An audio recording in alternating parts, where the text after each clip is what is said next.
That's hot. All right. Well, today we are going to be spilling the very hot tea on how to get motivated, stay motivated, and how to build a habit.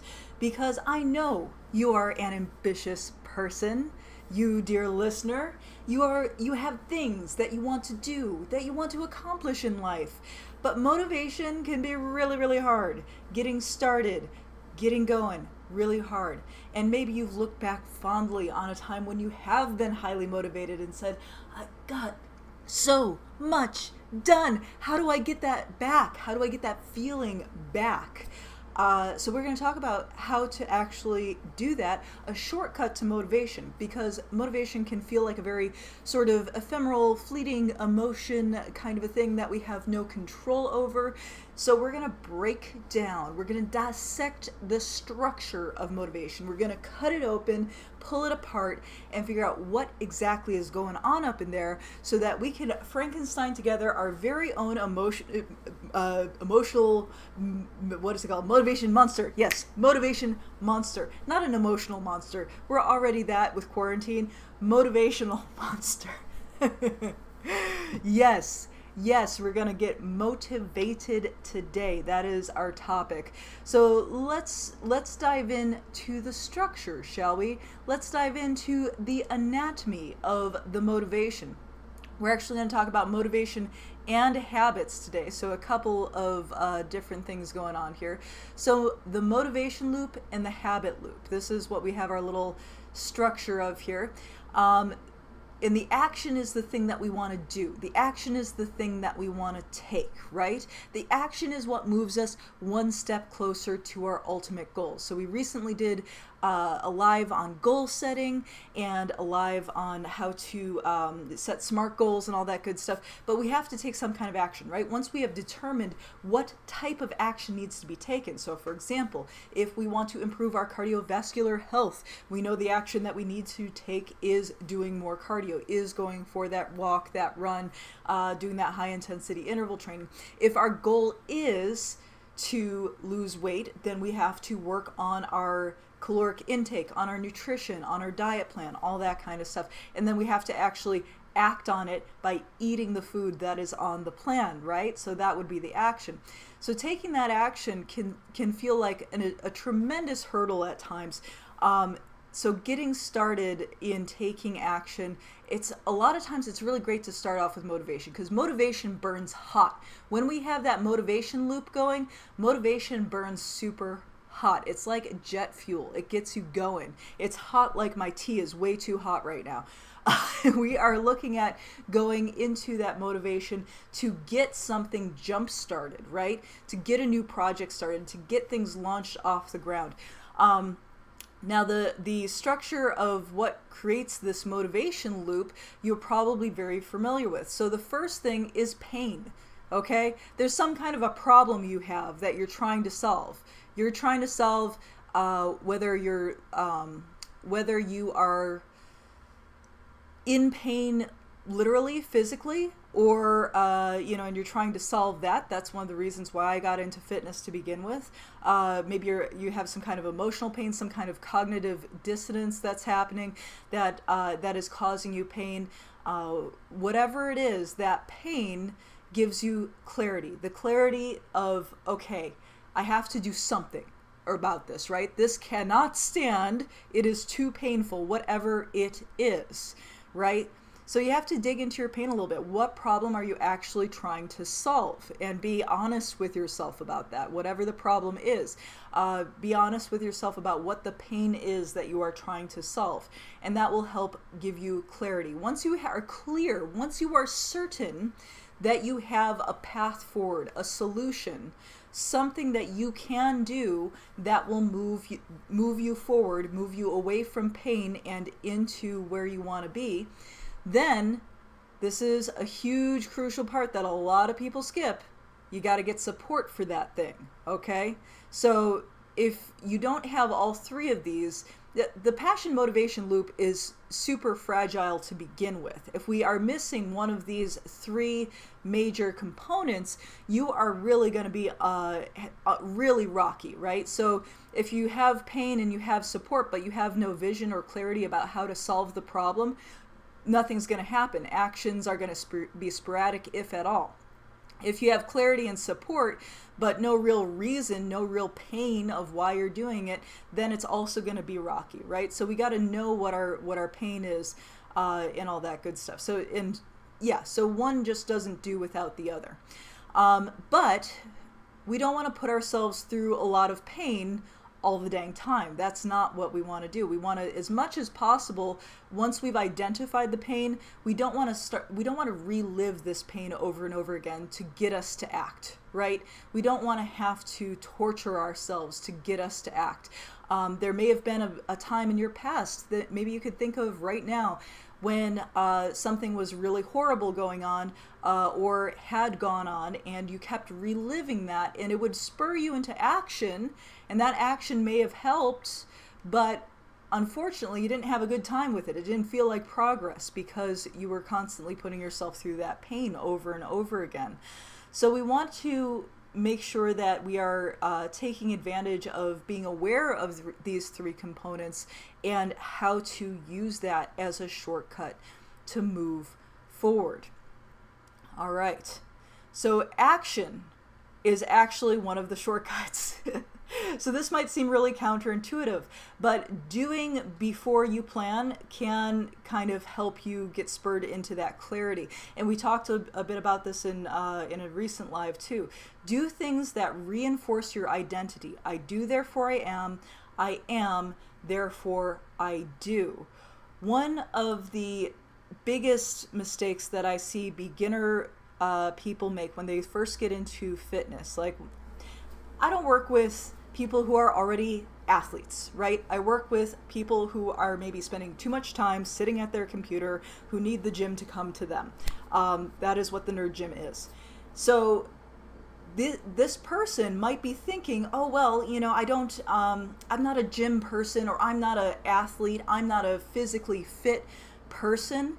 If you keep telling yourself that story, then how difficult is it for you to actually act on exercising every day? If you're constantly saying, I'm not a fitness person, well, what does a not fitness person do? Do they exercise every day? No, they don't. If your goal is to exercise every day, guess what? From the moment you decide that on out, you are a fitness person. Okay? So I'm going to say, so whatever it is that you are trying to work on, whatever that thing is, think about it in your mind. What kind of person would do that? You are that person now. You are that person now. Okay? Super important. Identity, how we perceive ourselves is huge. It has a huge impact on how we move forward. One of the ways that we can reinforce that identity is through action. So if you show yourself, if you give yourself proof that you are in fact that kind of person, you will be more likely to then be that kind of person. So in the same example, how do I show myself, how do I demonstrate to myself that I am a fitness person? I do a fitness class. I'm going to do a fitness. And then if I'm looking in my mind's eye for reinforcement, for clarity of who the hell I am and what the heck I do, well, I know that I just did a fitness, so therefore I am a fitness person. Okay? So this way we can, once we have identified, what we need to do, what the pain is, and there's a lot of different very painful reasons for a person to get into fitness, and we want to be a body positive environment. We don't want to dog on ourselves, right? We might have things that we're physically unhappy with about ourselves, but dwelling on that is not helpful, right? Especially in a body positive environment. So we want to, once we have identified that pain, we want to go right into action and reinforcing our personal identity. Okay, so reinforcing the personal identity, then of course getting support, and then we can shortcut our our loop here a little bit, okay? And we can still create a strong motivational loop without too much time over here dwelling on the pain. The other problem with having pain as a part of our motivational loop, now we want it to be a component, but we don't want it to be a strong component. And I'll tell you why. Because when you are in pain and you're used to leaning on that as one of your 3 pillars of why you're doing what you do, if you're used to leaning on that pain and constantly reminding yourself of, like, we'll use the overweight example, even though this mindset of being down on yourself because of your physical appearance is something that I definitely guide people more away from when they work with me. But let's say, because it is such a common thing, you're like, oh man, I feel so fat, I feel so gross. And that's your pain mantra, right? A lot of us have a pain mantra, things we say over and over to ourselves, the story we tell ourselves in our mind, right? If we are constantly telling ourselves, oh, I'm so fat, I'm so disgusting, that might be our pain, but that's not the identity we're creating for ourselves. So one problem with dwelling on the pain is it is often in conflict with the identity, the future-focused identity, the clarity that we're trying to build for ourselves. So it degrades our sense of self. So that's one problem with it.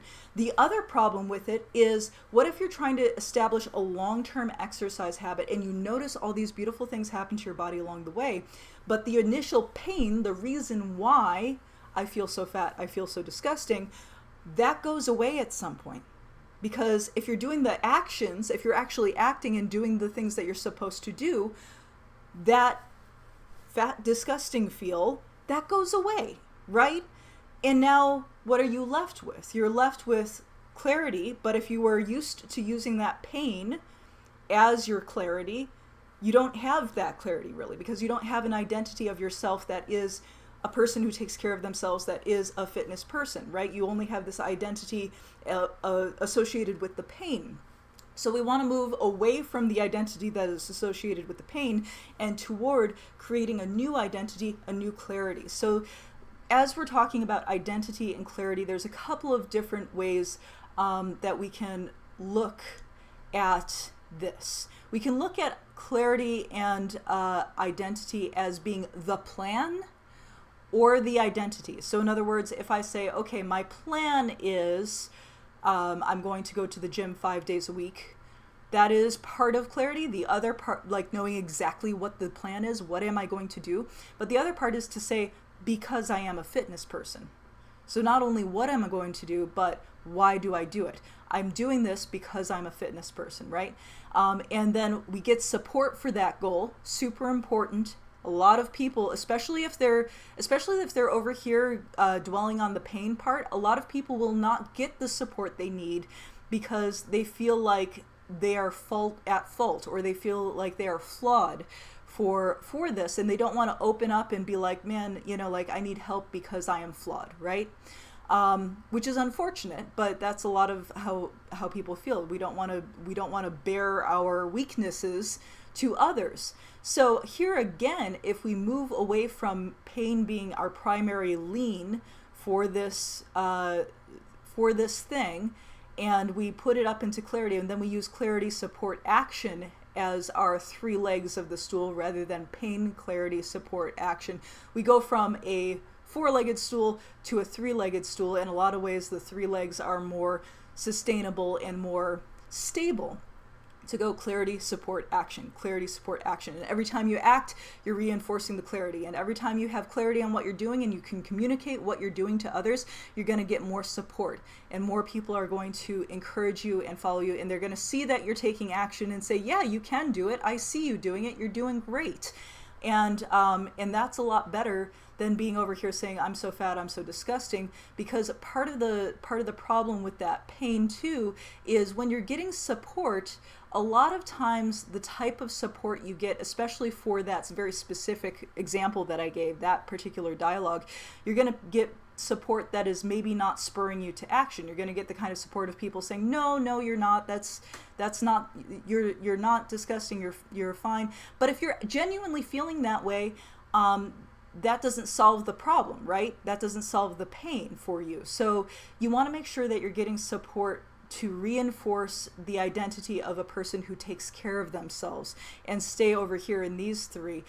You can use the pain to identify a problem, but as soon as you come up with the solution, you figure out what the plan is and who you need to be to execute on that to get you where you want to go. Then you're going to start moving away from pain and moving into action and clarity. So that is the way to shortcut. So we do the action shortcut by doing things that reinforce identity. I do, therefore I am, therefore I do. Just skipping right past that pain and saying, okay, what would a fit person do?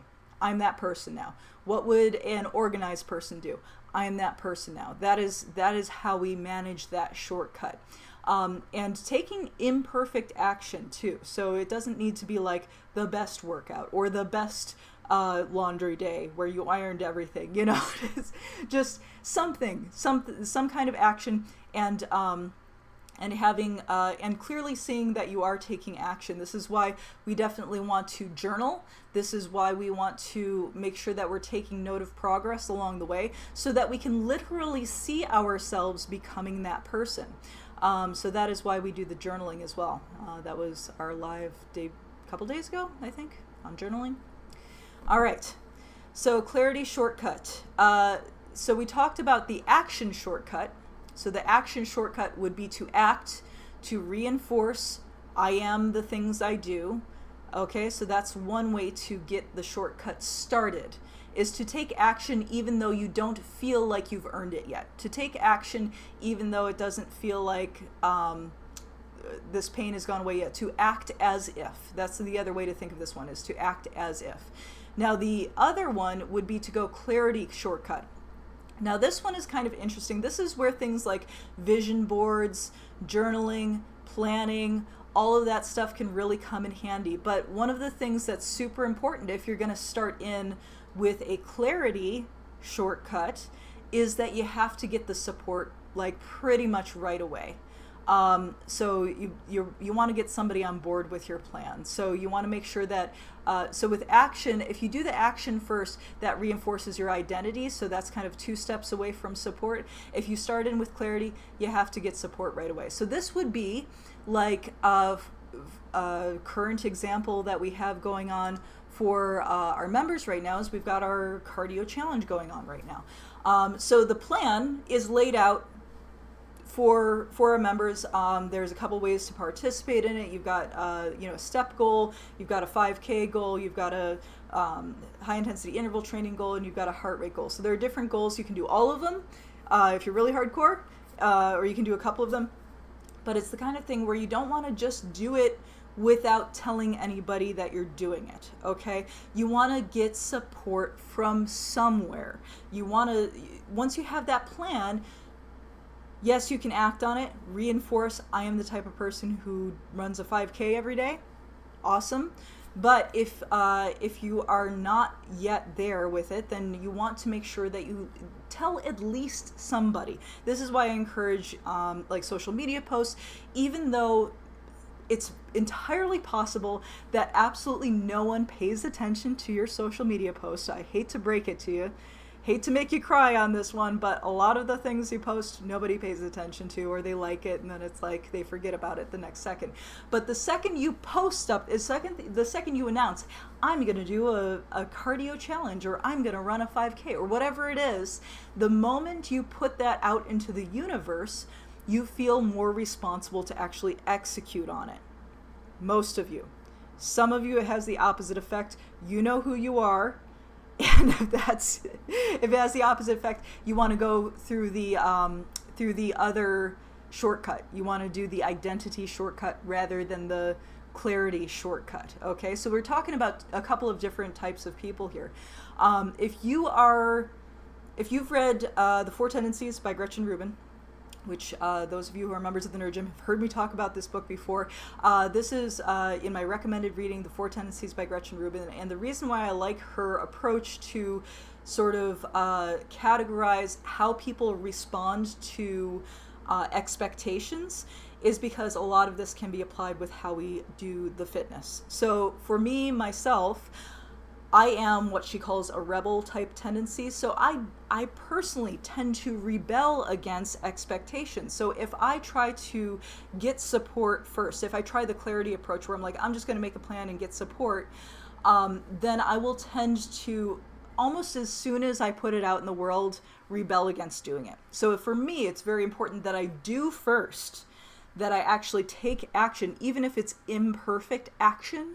If I take the action and then I say, see, I'm the kind of person who does this, and I adopt it to my identity, like I am this kind of person, then I'll get support sort of as a secondary thing, not like actually thrive on that support. And you will know you're this kind of person if the idea of getting support makes you nervous.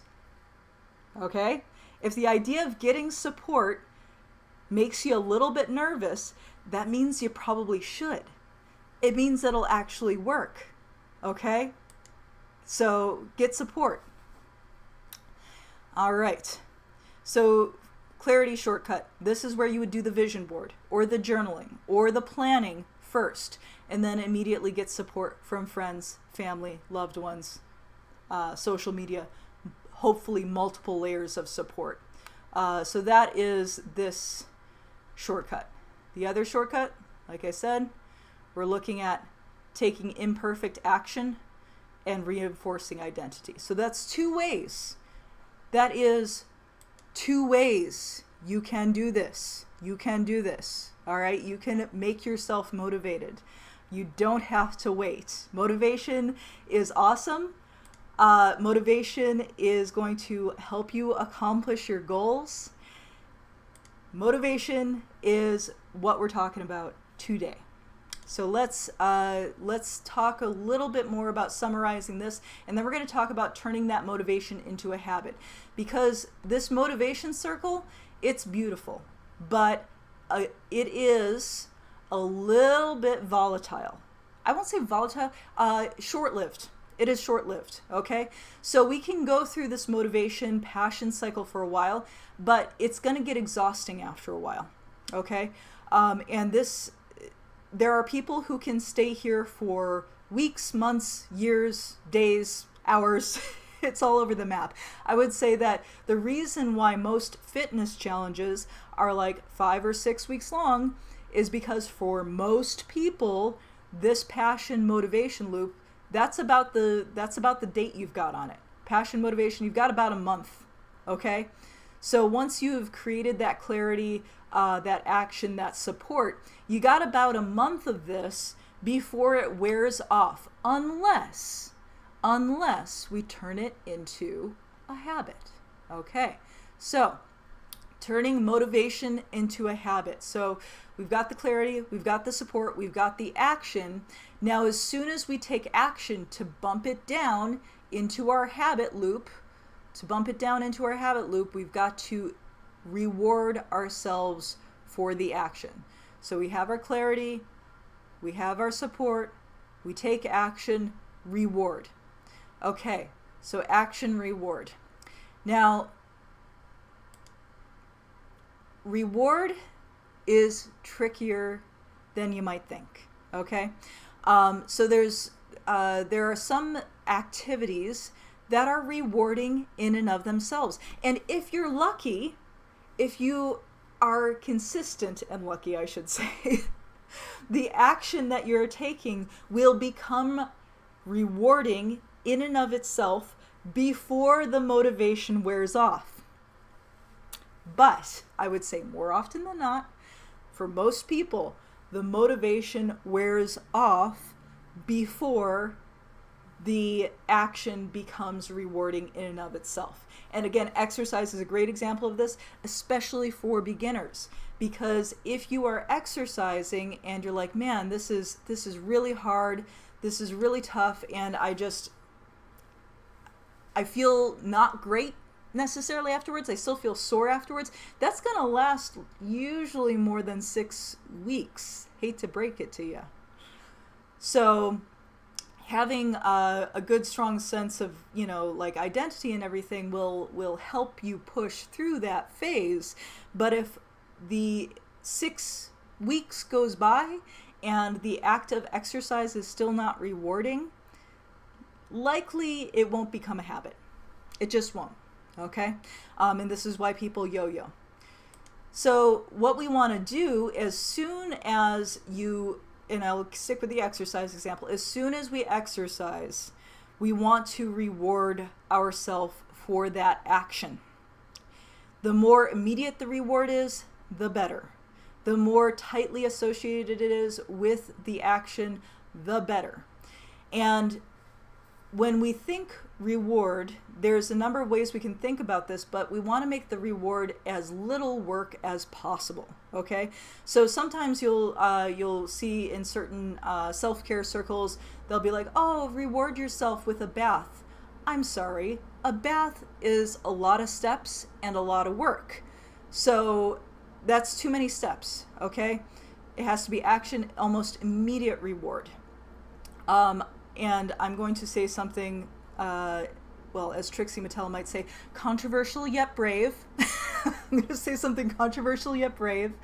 And that is, you could reward yourself with watching a cool little fun TV show.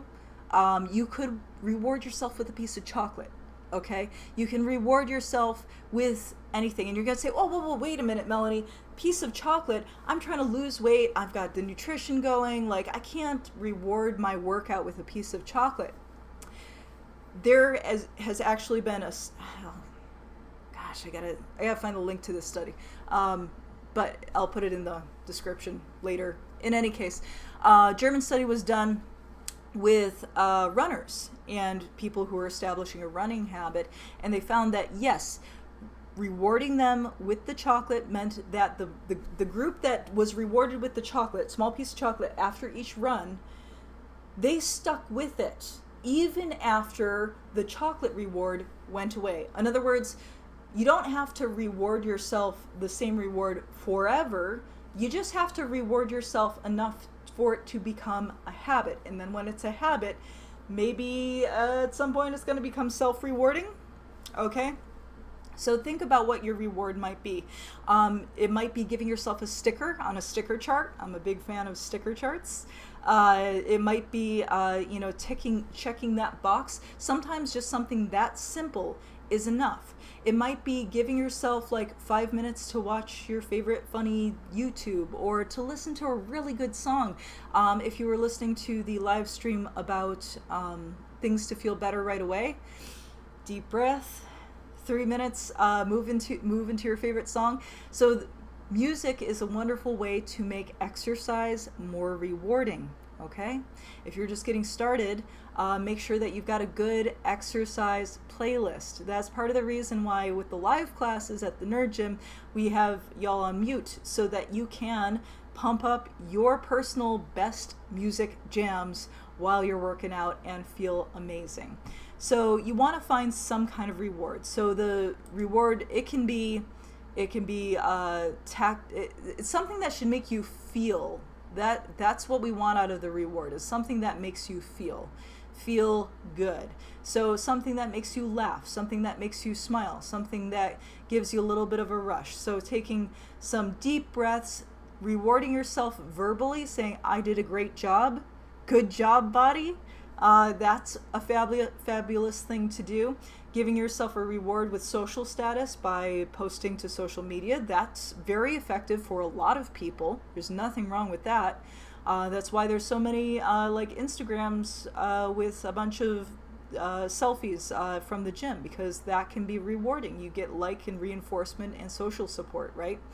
Another thing that can be rewarding is a taste, a smell, a feeling. So think about what would be rewarding for your action that you can execute on quickly. That's another super important thing. It can't take, like, if it takes more than a minute to execute on your reward, it's already too late. It's not closely associated enough with your action, so it won't help kick you into that habit loop. Now, once you have gone from action to reward and you're in the habit loop, now we have to set up a trigger in your environment to take that action again. So some kind of reminder in your environment to take action and get the reward over and over again. So these are the components of a habit. For those of you who have read The Power of Habit by Charles Duhigg, this will be pretty familiar information. Highly recommend that book, by the way, The Power of Habit by Charles Duhigg, as well as Atomic Habits by James Clear. Both really excellent books on the subject of habit building. So reward equals repetition. If an action is rewarding, we will respond to the trigger automatically. So in other words, if we closely associate the reward with the action that we take, then we just need a reminder to take action, right? Something in our environment that is a reminder to take action. So if you work out at home, for example, maybe don't put everything away when you're done. Maybe have a dedicated space in your home where you can leave the yoga mat out, where you can leave your dumbbells out, where you can leave the computer handy if you're doing a live class. Because if that space is already open and already there, it's going to be much more inviting. The presence of that equipment and of that space, that open space in your home, can be the trigger in and of itself. Now, the trigger can also be something like an alarm that you set to help remind you of something. That's another way to do. But you are going to go through this a lot smoother if we have all three of those components. So these are all really super important for habit building.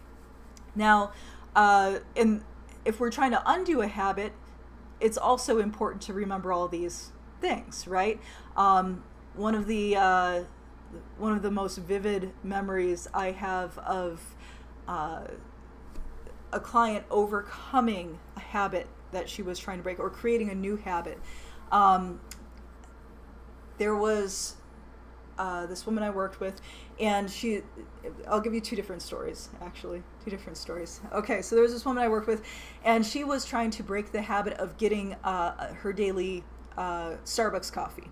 Now, I'm not anti-Starbucks, by the way, and I feel like you should treat yourself once in a while, but her particular coffee was more like a melted ice cream kind of a situation. It was like one of those frappuccinos with like 3 pumps of syrup, and it was like a 700-calorie drink. It was outrageous, you know? And she knew that this was not helping her with her fitness goals, but it had, in fact, become a habit.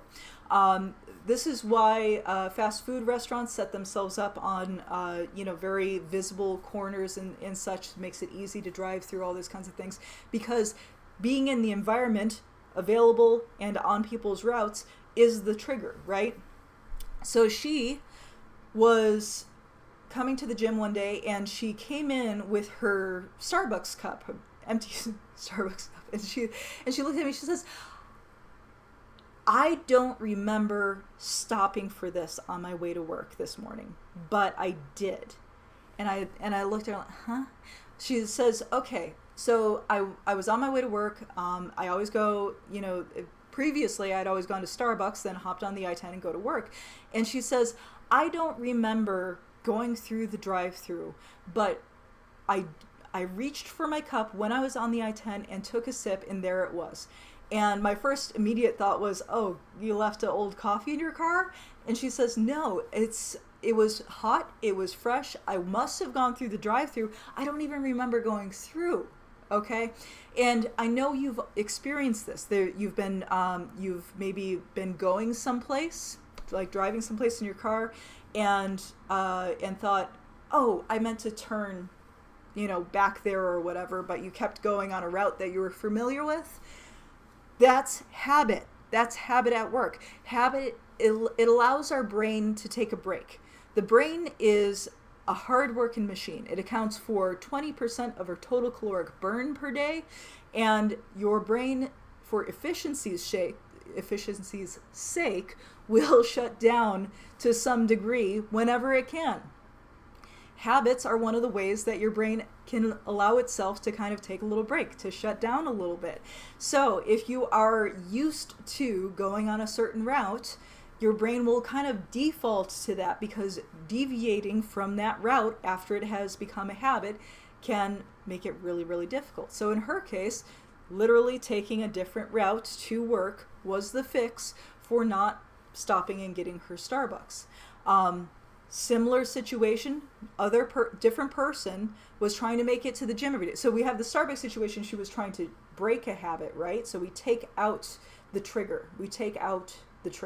Okay? Similar but flipped situation. Another client of mine was trying to make it to the gym every day. She was trying to get to the gym every day. And so she was trying to get to the gym every day, but she was making it very inconsistent. Like some days she would be there and some days she wouldn't be there. And it was a matter of like, okay, so why? You want to be here every day. She liked working out. She found the act of working out rewarding, yet she wasn't making it to her workout consistently.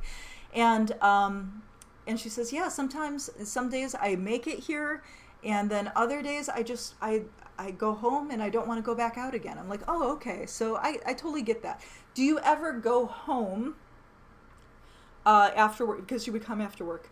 Do you ever go home after work and say, okay, I'm at home, but I'm going to get back out of my house and go to the gym? And she says, no, I've never done that. I said, okay, cool. Now, have you ever gone to the gym straight from work and decided to go home after you've gone to the gym? She says, no, I've never done that. And I know she's never done that because more than a couple of times she came to the gym in her work clothes and her pantyhose and skirt and worked out in that because she didn't want to go home to get her gym clothes to change. And I said, okay, cool. So what is different when you go home? Like, what is your route? How do you get when you go home versus go to the gym? She says, well, I come up the road here and I turn right to go home and I turn left to go to the gym. And I said, okay, have you ever turned right and then realized your mistake and made a U and turned left to come back to the gym? She says, no, I've never done that. Anytime I turn right, I go straight home. And I said, okay, have you ever turned left to go to the gym and then said, nah, I'm going to pull a U before I even get there and go home? She says, no, I've never done that. And I said, okay, so you don't have to change everything you're doing. All you have to do is remember, go left. Go left.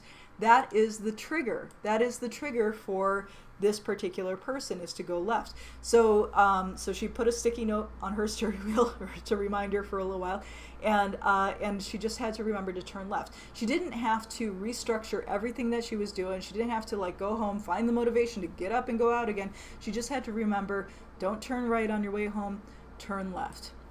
So by dissecting this stuff and figuring out where our triggers are, either environmentally speaking, or reminders, that kind of stuff, what reminds us to take action and when?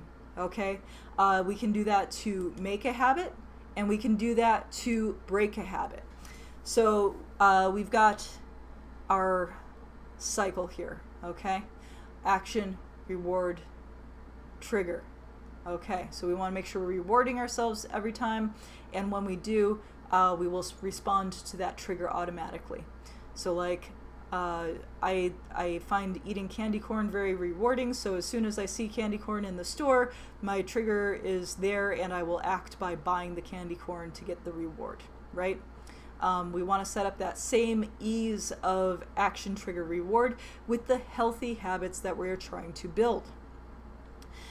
And then repetition builds mastery. So a trigger is something in your environment that you repeatedly, reliably prompts action, ideally with little or no thought. So we don't want to make the trigger complicated. It can really only be one of a few things. It's going to be something environmental, like that you can actually see physically in your environment, or it's going to be some kind of a reminder, like an alarm or something in your day. So it's something that reminds you to do a thing. Okay, either a visual reminder or an audio reminder.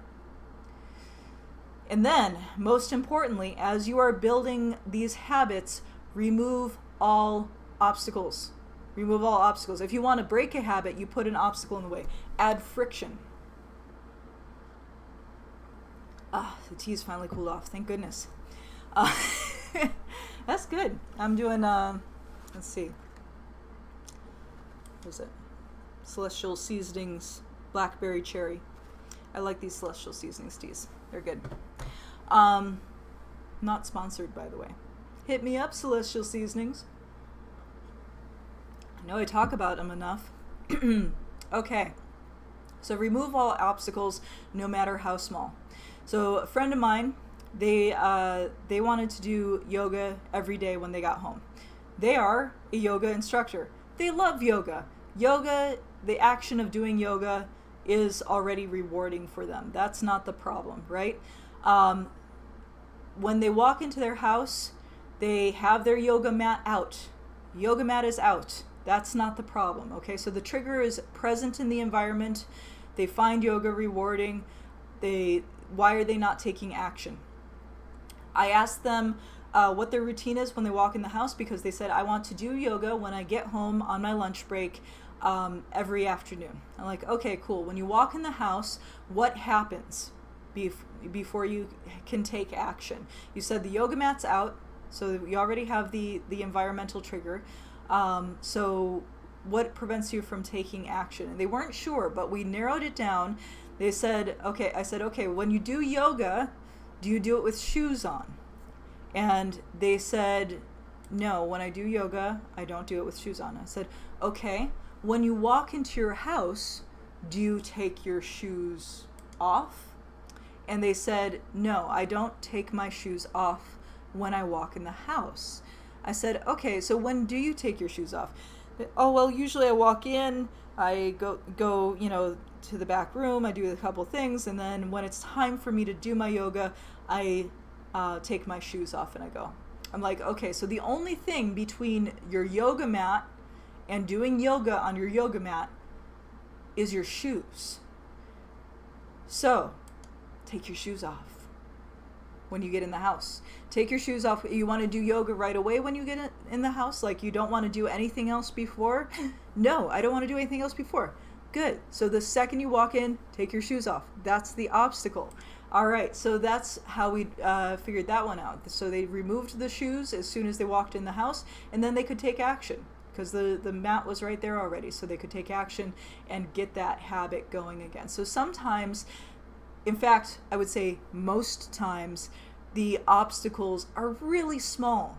So it's one of those things where you say to yourself, oh, well, I should be able to push through and do that, like even with the smallest obstacles in my way. That's silly to not take action just because I have to take an extra step of like getting into my workout clothes or taking off my shoes or having to do whatever X, Y, and Z before taking action. It's a really big deal, and there's nothing wrong with you. Like for nutrition stuff, the trigger might be going in the kitchen. If the healthy food is the harder food to eat, you're not going to take action on that. It's going to bump you off. If it takes more than three minutes to prepare the meal when you're already hungry, when trigger is the hunger, when hunger is the trigger, if you're already hungry, you don't want to take any time to prepare that food. It must be pre-prepared. That's why we're such big proponents of meal prep, is because if it is not prepared, you will not take the action of eating that food. You will take the action of eating whatever the easiest food is, and it bumps you off. Now, when you are still in a motivation loop, it can be very easy to believe that, oh, I can totally plow through any obstacles, because that's what's very good about a motivation loop. Even though it is not a sustainable place to be for a long period of time, usually self like, oh, well, taking off my shoes, no big deal. Going in and making a 3-course healthy meal salad thing, no big deal. But once you have turned it into a habit, which is overall more sustainable, but can be bumped off by these various things, you have to make sure that you're removing all obstacles. Remove all obstacles, make it really simple. Another really a simple obstacle removal for meal prep, by the way, if you go to the store and you get all of the groceries and you're like, okay, I got my groceries, I'm gonna go home and I'm gonna create that meal. Now you might walk in with all your groceries. When you put those groceries away, you're putting an obstacle in your way between meal prep. So I always tell people, if you're gonna do your meal prep, get the groceries home, don't put them away. Keep them out on the counter, keep them out until you cut them up and have them prepared enough so that they're ready to eat. Then put them in the fridge. Okay, and that way you have ready to go meals so that you can take action on your meal plan without having those obstacles in the way. So that's a two-step obstacle removal. Remove the obstacle of having to pull groceries back out of the fridge after they've been put away, and then get them created, prepped. All right, let me leave you with this thought today, because we covered a lot of ground. The fastest way to the top is one small step at a time. So if you're looking at all this information, you're going, oh my gosh, I need to create 15 habits, and I have to get my motivation and clarity and all these kinds of things. All of these things are wonderful because they can be applied to any goal, and they can be broken down into any size task. So you don't need a giant big action. You don't need grand actions to start making progress to where you want to go. Small actions are often more effective, more sustainable, simpler to build habits around. So that is where I would suggest you begin. Start by building your habits, building your motivation around doing small things repeatedly that will build up to big action. Don't make it complicated. Especially for fitness stuff, if you are on a weight loss journey, start with sleep, or start with just breakfast, or start with, one thing that will move the needle toward where you want to be. And yes, we do support goals for, like multiple things at once. We definitely do big challenges at the Nerd Gym where we will do the exercise, the nutrition, like all these multiple goal changes all at once. But a lot of times it just takes starting with one thing. Just starting with one thing, one small thing that's going to move the needle forward into where you want to be, that's going to reinforce your identity, one small thing that you can build a habit around. So even if it's not the biggest thing, even if it's not the grandest thing that you can do, think of one small thing that you can and will do, that you can act on, that you can build these habits around, and start acting on that one small thing. If you need help with that, make sure to check out, if you're a member of the Nerd Gym, check out all the resources on the Nerd Gym members only page. If you have questions on those things, hit me up after classes. I'm always available for you with live classes. If you are not yet a member of the Nerd Gym, go to www.thenerdgym.com and join. You can join at any membership level. We use Patreon as a way for us to do a sliding scale / honor system. So there's you choose the membership level that is right for you and your budget. I know it's crazy weird COVID times, so we are not restricting any of the memberships right now. You still get full access to all of the live classes, all of the meal plans, all of the resources on Nerd Gym Secrets. So go ahead and sign up at any membership level. We'll do a one-on-one 15-minute Zoom call so that I can guide you to the right materials for you so you're not overwhelmed, because we don't want you to try to do too many things at once. We kind of get a sense of where you're at, what your goals are, and what you can handle for yourself right now, and we guide you to those things. And then from there, you get the support that you need to actually achieve those goals, stay motivated, stay awesome. All right, friends, thank you so much for watching. I appreciate